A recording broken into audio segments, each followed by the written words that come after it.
So as you know, if you don't know, my F-150 is a 3.5 Ecoboost with a Gen 2 motor. It's 2018. One thing about these motors is that they run really hot. And I understand Ford does this for emissions. But to be able to run at 215 to 220 plus on a regular, that's, in my opinion, that's too dang hot. That shouldn't be normal. Especially because the Gen 1s don't run that hot. And I've heard through the grapevine that the Gen 3s don't run that hot as well. So I think Ford was experimenting with the Gen 2 by having it run hotter to see if emissions would be better or anything like that. However, I think because of the coolant that originally came with it, by the time of this video, they've already changed the coolant to the yellow coolant.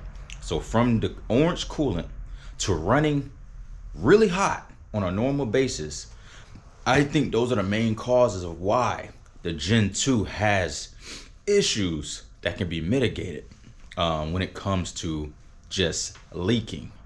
Okay, so what I'm gonna do is I'm gonna put on a few mods to help with the engine running hot. So my ultimate goal is to have the truck run for a long time, because I know the EcoBoost motors, they can do 300,000 miles. You just gotta take care of them. It's not a Toyota Tundra.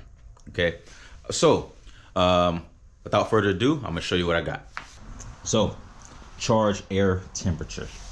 So when I look at my gauge, the charge air temperatures are running a little bit too hot, especially if it's 50 degrees outside. My charge air temperature should not be 90, right? That's inefficient. And I think part of that is because the truck comes with these fins in the front, in front of the intercooler. So I will be removing those. All right. As well as upgrading the intercooler, because having a larger cooling capacity is definitely a must. I've seen a difference on my Focus ST and the previous turbo cars I've had, and I tell you what, factory intercoolers is all about cost savings from the factory. So let me go ahead and take this thing out, see what's going on. I like how everything is labeled Mishimoto. It shows pride, and also with a big company as big as Mishimoto, you know, having just a little bit better of a packaging is a must. It's kind of about, it's like the first impressions. You know, this is the way for the company to show its first impressions to its customers, by having really good packaging and not just really good looking. Turn that around. Oh, okay, we're gonna represent a little bit. Yes sir, yes sir. And this should help with keeping the air going through the intercooler rather than around. This is the top. This thing's pretty weighty. It's pretty weighty. That's the back. And this is the bottom. And look at this. It has a port where you can drain. So real nice. Real nice. Drain moisture.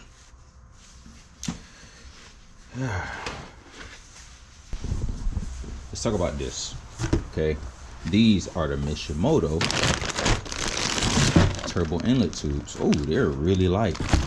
So the reason I went with these instead of a dedicated intake is because inlet tubes have been proven to help with the efficiency of the air going into the turbos. So the more efficient the air, Ooh, the more efficient the air going into the turbos, that can correlate to cooler air going to the turbos. If cooler air is going to the turbos, that means the intercooler can work even more efficiently because it's cooling the cooler air that's going through the turbos before it hits the engine. So cooler air, more power. Yes, sir. And also more efficient engine altogether. So all of these mods working together could essentially help with miles per gallon and reliability in the long run. All right, I just kind of fast forwarded and unboxed, took it out of the box, took it out of the plastic. So this is it. This is one of the pipes here. Okay, it's a plastic material, kind of like a nice durable plastic material. And one thing to note about plastic intakes versus metal, plastic doesn't absorb heat as fast as metal, which is great. Also, it has metal connectors, so that probably helps with reliability. I will be comparing this and the other one to the stock one. It says Mishimoto on it. And also you got the couplers, Mishimoto,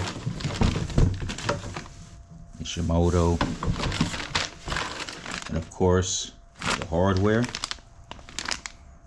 extra tubing, and more hardware with a plug on it. Okay, so I'll be comparing this and the intercooler with the stock setup. So let me go ahead and take those out, then we can look at them.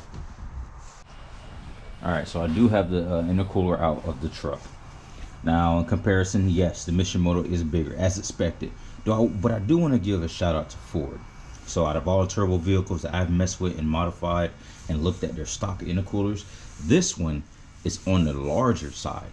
So Ford does give you a decent size intercooler from the factory. But there's two problems with this intercooler, okay? It's very cheap, that's one, okay? That is not designed to last a long time. And the other problem is that aftermarket intercoolers exist. Those are main two problems. It's cheap and aftermarket ones exist. So that's the issue. So let's do a little quick measurement like everybody else on the internet does. So we're looking at about a little bit over 3 inches for the stock one. And we're looking at about 5 inches on a Mishimoto. The cross section, if you just look at them, they're about the same, so ain't no point. All right, let's look at the front, how deep it is. Okay. So you're looking at about 9 inches on the stock one. Come on. And about 10 inches on the Mishimoto. Okay, so we get, a good amount of additional cooling capacity. Also, when you got the bar and plate design, because it's structurally stronger, it's designed to absorb more heat, which makes it more resistant to overheating or heat soaking, rather than this style, which is like the fin, whatever, I can't think of it right now, but you know what I'm trying to say. These are very efficient, but they heat soak very quickly, and they're cheap. So that's the comparison of the intercoolers. Let me go ahead and install the Mishimoto so we can move on to that one. Take a look at these.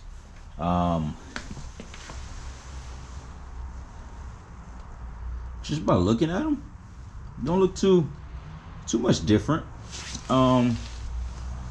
Like the bends here are not as aggressive as the factory bends, and there's a thicker curve here rather than here, so I can see where I can add some airflow there. And the curve here is a lot smoother as well versus here, where it's not quite as smooth. Now on this side, the overall size of the Mishimoto is bigger all the way through. It is bigger. And same thing, like the turns and the curves are a lot smoother, so that's going to help with efficiency with the turbos. And also the factory restriction right here. I know you can remove these, but Mishimoto obviously doesn't have those in theirs. So yeah, and the intercooler, it's in there. That thing look good. It's kind of like hiding a little bit, but you can still see the M, which is really nice. I like that look. I wasn't sure if I was gonna like the M, because I like stuff that look just as factory as possible, but it fits really well. Fits really well. I like it a lot. All right, so we are complete. It's getting a little dark out. Yes, sir. And the other side.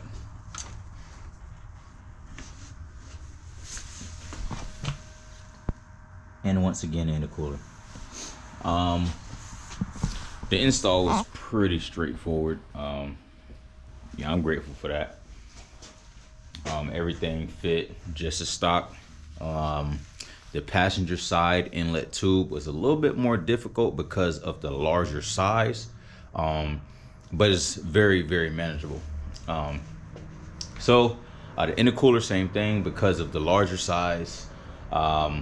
Certain things had to be removed in order for that to fit, but it was manageable. Okay. But as far as temperatures is concerned, what I will be doing is I'll be monitoring my temperatures, seeing if there be any difference in the intake charge temperature. Right now I have it set to manifold air temperature because of the gauge I'm using. So we'll see what that's looking like. And yeah, I'll keep you guys updated in another video. But if you guys have any questions on any of these items, the Mishimoto inlet tubes or the Mishimoto intercooler for the stock location for the F-150 with the Gen 2, I'm pretty sure it's the same for the Gen 1 and Gen 3. So just let me know, and just leave comments if you feel that you need information. And yeah, I'll see you guys again in another video. God bless you. Peace.